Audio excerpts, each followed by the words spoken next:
Nobody is using it.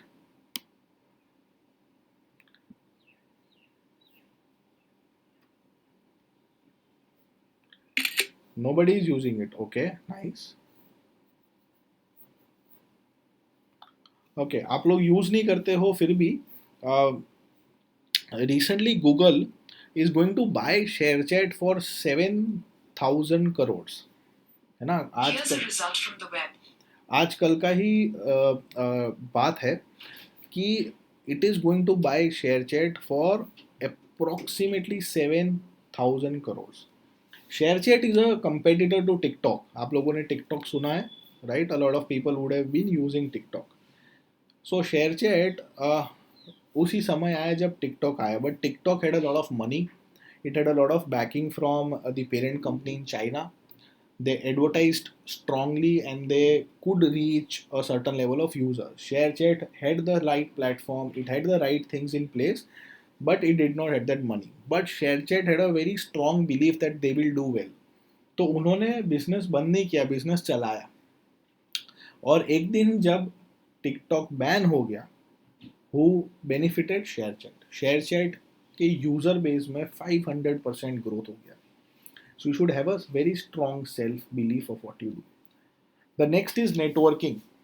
अगर आप business कर रहे हो तो आपका नेटवर्किंग बहुत स्ट्रांग होना चाहिए. नेटवर्किंग का मतलब ये नहीं है कि आप वो कंप्यूटर्स को कनेक्ट करो, राइट? नेटवर्किंग है एक अलग अलग लोगों से मिलना, अलग अलग लोगों से बातचीत करना, अलग अलग लोगों से, नए नए लोगों से कनेक्ट करना. बिकॉज आपको पता नहीं है कब कौन कहाँ से क्या बिजनेस अपॉर्चुनिटी आपके लिए लाके छोड़ सकता है. And the most most most important point, lots of reading. जो आप लोगों को पसंद नहीं है, बहुत सारा पढ़ना है आपको, बहुत सारा नॉलेज होना चाहिए. जितना नॉलेज ज़्यादा उतने आप ज़्यादा सक्सेसफुल. ये समझ के चलिए, ये मान के चलिए, इफ अगर आपको एंटरप्रेन्योर बनना है. इनफैक्ट आज आप कोई भी काम करोगे, कोई भी जॉब करोगे, जितना ज़्यादा नॉलेज उतना ज़्यादा आप आगे बढ़ोगे, जितना कम नॉलेज उतना आप पिछड़े रह जाओगे. दुनिया बहुत चेंज हो रही है. मैंने आपको बताया कैसे दुनिया में अलग अलग ट्रांजिशन फेजेस हो गए, बहुत चीज़ें बदल गई है. तो जितना आप ज़्यादा पढ़ोगे, जितना आपका नॉलेज ज़्यादा होगा, जितना आप में समझ ज़्यादा होगा, और जितना जल्दी आप उस चीज़ों को इम्प्लीमेंट करोगे, उतना जल्दी आप आगे बढ़ोगे. तो ये आपके अंदर होना चाहिए अगर आपको बहुत ही बहुत ही बहुत ही सक्सेसफुल एंटरप्रेनर बनना है. तो हम इन चीज़ों पे क्वेश्चंस लेंगे आगे. हम अभी आगे बढ़ते हैं. कैसे शुरू करें भाई स्टार्टअप? तो पहले तो आप आइडेंटिफाई करो आपको करना क्या है. कुछ कस्टमर्स ढूंढो, उसके लिए पायलट करो. जैसे मैं सोचूंगा कि मुझे ट्यूशन करना है, मुझे 11th 12th के अकाउंट्स के बच्चों को ट्यूशन करवाना है. मैंने तो सोच लिया कि मेरे को ट्यूशन करवाना है. अच्छे ट्यूशन क्लासेस मेरे एरिया में नहीं है, ठीक है, वो गैप है कि आपके रीजन में अच्छे अकाउंट्स पढ़ाने वाले क्लासेस नहीं है. तो मैंने गैप को आइडेंटिफाई किया. उसके बाद मैंने 4 स्टूडेंट्स को पकड़ा, बोला भाई देखो फ्री क्लास ले लो 4 दिन. मुझे भी समझ आना चाहिए मैं अकाउंट अच्छा पढ़ाता हूँ या बुरा पढ़ाता हूँ.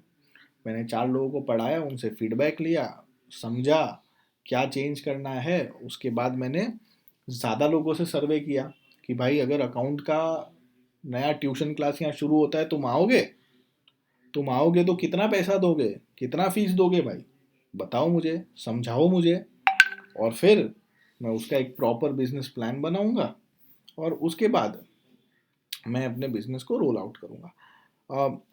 This part we actually do a very lengthy series. ये हर एक एस्पेक्ट के लिए हमारे काफ़ी प्रोग्राम्स है जो हम करते हैं आपको समझाने के लिए कि क्या आइडेंटिफाई कैप कैसे करना है, क्रिएटिव थिंकिंग कैसे करना है. बट हाँ, this just a brief of your understanding, आपकी समझ के लिए ये डाला है. बाकी इसको हम डिटेल्ड में अगर if you want we can always do it in the future. ये सबसे असेंशियल है. ये क्वेश्चंस हर इंसान के दिमाग में आते हैं जब उसको स्टार्टअप करना है. Is this the right time to start my business? मैं खुद का शुरू करूँ या किसी का फ्रेंचाइजी लूँ? पैसा कैसे मिलेगा? रिसोर्सेज कैसे आएंगे? क्या मैं कोई दोस्त को ऐड करता हूँ, या मैं कोई सक्सेसफुल वेंचर है उसमें इन्वेस्ट करता हूँ? लॉस करूँगा तो क्या होगा? स्टार्टअप करने से पहले नौकरी कर लूँ फिर स्टार्टअप करूँ मैं, क्या मेरा एडुकेशन मेरे बिजनेस में हेल्प करेगा? किस तरह का बिजनेस मैं करता हूँ? क्या मुझे उसके लिए अलग ऑफिस लेना पड़ेगा? मुझे बिजनेस के लिए कितना एडवर्टाइजमेंट करना पड़ेगा? टैक्स क्या होगा? लीगल कंप्लायंस क्या होगा? ये काफ़ी क्वेश्चंस होते हैं बच्चों के, और ये क्वेश्चंस उस स्टेज पे आते हैं जब आप एक्चुअली अपने आइडिया को फाइनलाइज कर देते हो। बट स्टिल इसमें से अगर किसी के भी कोई क्वेश्चन है तो आप पूछना, I will address those questions at the end of the session. Entrepreneur बनने से, एक सक्सेसफुल एंटरप्रेनर बनने के बहुत फायदे हैं। आपके बहुत सारे लोग इंटरव्यू लेते हैं, यू नो जैसे मैं अभी आपको ज्ञान बांट रहा हूँ, वैसे बहुत सारे लोग हमको ज्ञान बांटने के लिए बुलाते हैं। As a entrepreneur you go and do a lot of interviews, you do a lot of talk shows, magazines में, टीवी में, हर जगह पे आपका इंटरव्यू आता है, आपको रिकग्निशन मिलता है, लोग आपको जानने लगते हैं, आपका मान बढ़ता है, बहुत सारा ग्लोरी मिलता है, ग्लैमर मिलता है, और पैसा तो आप बनाते ही हो।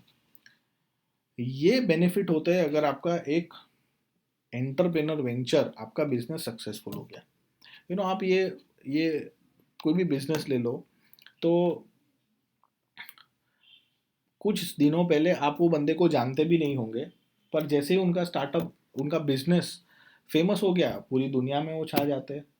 दूर दूर से लोग बुलाते कि भाई सिखाओ तुमने क्या किया। जैसे कुणाल शाह, जो फ्री चार्ज करके एक कंपनी था, फ्री चार्ज कुणाल शाह ने बनाया था। कुणाल शाह को कोई जानता नहीं था, पर जैसे ही फ्री चार्ज फेमस हो गया, पूरी दुनिया कुणाल शाह को बुलाती है। So Kunal Shah is packed with the calendar. उनके कैलेंडर में जगह नहीं है कि किसको हाँ बोले, किसको मना बोले। हमको कोई सेशन के लिए बुलाता है तो हमको भी देखना पड़ता है कि भाई इस दिन को करेंगे, इस दिन को नहीं करेंगे, क्योंकि यार लोगों को इंटरेस्ट है, हम अच्छा कर रहे हैं तो लोगों को हमारे में बहुत इंटरेस्ट है। That's positive side of being an entrepreneur.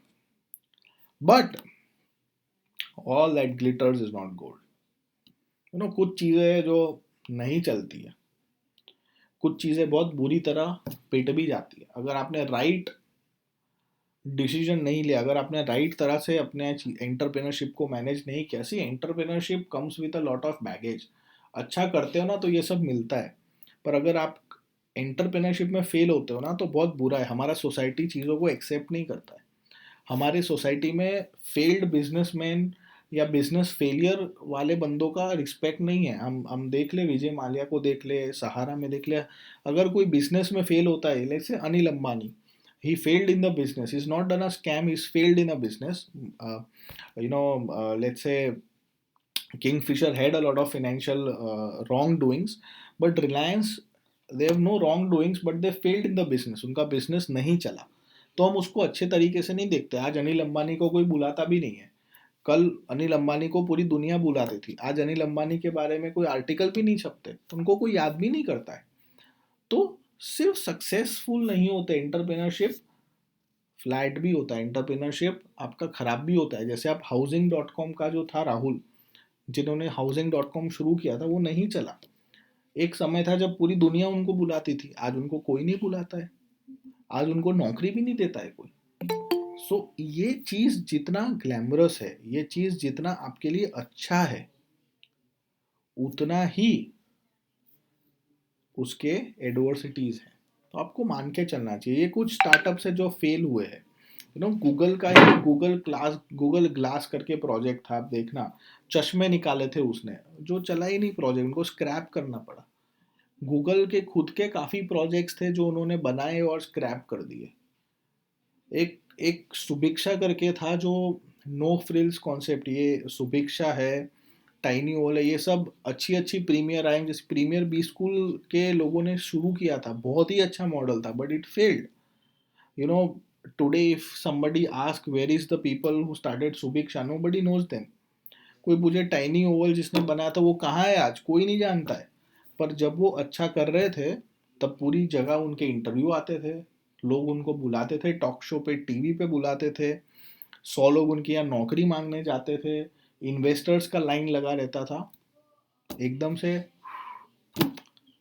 So all that glitters is not gold friends. Entrepreneurship is good. It is, startup culture is good, it influences a lot of us. हमको लगता है कि हमको Steve jobs जैसा होना है, हमको mark Zuckerberg के जैसा होना है, पर वो तब होना है जब अगर आपका वेंचर सक्सेसफुल होता है, नहीं होता है तो बहुत डिफिकल्ट है। तो इसीलिए आपको सेल्फ बिलीफ जो मैंने कहा था वो बहुत ही ज़रूरी है। अगर आप पेशेंस लेवल आपका चला जाएगा तो आप चले जाओगे।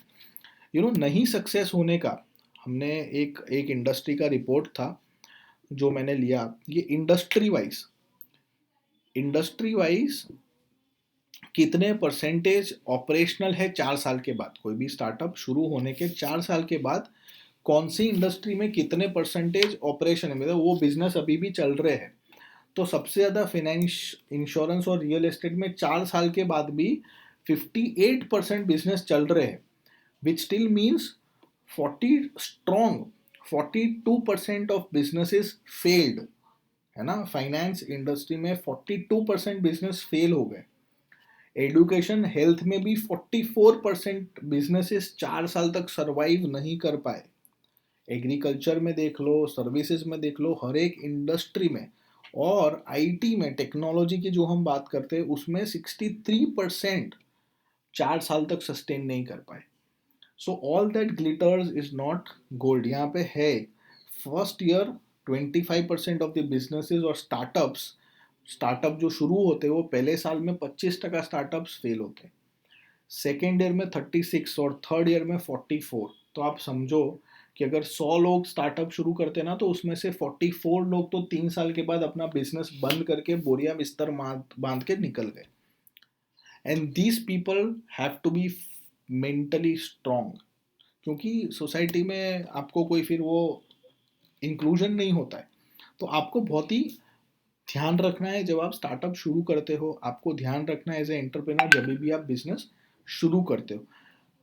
I am talking on this also because we've talked on the benefits of it, we've talked on the good things about it, but we should also be aware on what are the issues related to it. ये reasons है उसके failure के। ये जितने भी startups fail होते हैं उसका एक रिसर्च किया, and Statista is a fantastic place where you get a lot of insights. Market में ज़रूरत नहीं था, रैन आउट ऑफ कैश, पैसा ख़त्म हो गया, राइट टीम, राइट लोग नहीं चुने थे, राइट प्राइसिंग नहीं रखा था, प्रोडक्ट अच्छा नहीं था, बिजनेस मॉडल अच्छा नहीं था, मार्केटिंग अच्छा नहीं था, इन्वेस्टर के साथ उनका हार्मनी, ये हर एक रीज़न से आपका स्टार्टअप फेल हो गया। तो जो हम यहाँ देख रहे हैं कि 3 साल तक 44% फेल होते हैं, तो वो ये अलग अलग रीजंस की वजह से फेल हुए हैं। उसके टॉप 3 रीजंस आप देखें तो पैसा, लोग और market. So let's end with a positive shine and a positive silver lining. Startups में अभी करना है तो कौन से थीम्स, अगर हम आज का बात करें तो आज के समय में एड्यूटेक, जो हम एजुकेशन बोलते हैं, ई कॉमर्स, बहुत बड़ा स्कोप है। E commerce, education, health care में, लाइफस्टाइल में, आईटी में, कंसल्टिंग में, फूड एंड बेवरेजेस में और एग्री बिजनेस में। Agri business is going to be the next big thing in India. बहुत बहुत बहुत बड़ा चेंज आने वाला है। सो फ्रेंड्स, आई होप मैंने आपको जो बात अभी बताया वो आप समझे होंगे। मैं आपको एक छोटे सा एग्जांपल देके एक छोटा सा स्टोरी बता के एंड करता हूँ, जो मेरा फेवरेट है, मैं बहुत जगह पे बोलता हूँ, जिसको हम कुएं का मेंढक बोलते हैं। Okay, so I tell this story all the time, I love this, but still अगर आप लोगों ने सुना हो तो, एक कुएं होता है जिसमें एक मेंढक सालों से रहता होता है, और ये मेंढक ऐसा समझता है कि ये कुआं ही उसका दुनिया है। His world is this well, there is no other world, there is nothing in the world except things in the well. So the water, the depth, the sunlight, the insects, everything, there is nothing more than the well. One fine day, there is a huge storm and a heavy rainfall which happens. And a frog from a nearby river, नजदीक के एक तालाब का एक मेंढक इस कुएं में आ गिरता है। So this frog of the river, it's astonished. It is telling the frog of the well कि भाई तुम इतनी छोटी जगह में कैसे रहते हो, यहाँ पे तो दुनिया बहुत कम है, दुनिया कितनी बड़ी है तुमने देखा ही नहीं, यहाँ पे तो 5-6 तरह के जीव जंतु है, इतना ही डीप है, ना पानी का फ्लो है, कुछ नहीं है, तुम यहाँ रहते कैसे हो। The well of the frog thought कुएं के मेंढक को लगा कि ये भाई आया है और मुझे डरा धमका के, मुझे डरा के यहाँ से निकालना चाहता है. सो द कुएं का मेंढक सेड, हाँ, there is nothing like this, all you are telling is fake. तुम मुझे सही नहीं बता रहे हो, तुम मुझे गुमराह कर रहे हो, मैं तुम्हारी बात नहीं मानूंगा. And it kept living the way it lived for another few years. क्या हुआ कुछ महीनों बाद, कुछ सालों बाद, एक बार फिर से बहुत बड़ा स्टॉर्म आया, बहुत तेज बारिश गिरा और पूरा वेल ओवरफ्लो. और ये जो कुएं का मेंढक था, this frog flown away to a river. और जैसे ही कुएं का मेंढक इस रिवर में, इस तालाब में आया, उसको एक बहुत बड़ा कल्चरल शॉक लगा. वो यहाँ पे एडजस्ट नहीं कर पाया. वो विचलित हो गया कि यार इतना सारा पानी, इतनी बड़ी जगह, इतना पानी का बहाव, इतने सारे जीव जंतु, इतना सारा sunlight, he could not take all these things. और वो इसी शॉक के कारण मर गया. Moral of the story is keep learning, keep upgrading, be open to new things. Never say I know everything. The day you say I know everything, that is the day. I know everything के बाद जो full stop करते हो ना, तो आपका पूरा जीवन वो फुल स्टॉप हो जाएगा. Your growth ends, your everything ends with that full stop. So I tell this, to reach the top of the hill, you need a strong will. बहुत सारी चीज़ें आपके पाथ पे आएगी. आपको स्ट्रॉन्ग रहना है, आपका विल पावर स्ट्रॉन्ग रखना है, आपका थॉट स्ट्रॉन्ग रखना है कि आपको करना क्या है. और अगर आप स्ट्रॉन्ग है, सेल्फ बिलीफ है, पॉजिटिव है, नॉलेज है, तो आपका हारना बहुत कम है. Very less chances of losing. So दोस्तों, thanks a ton for listening to me patiently. आपने मुझे सुना, मुझे, दिनेश को, हमको, आपको जानकारी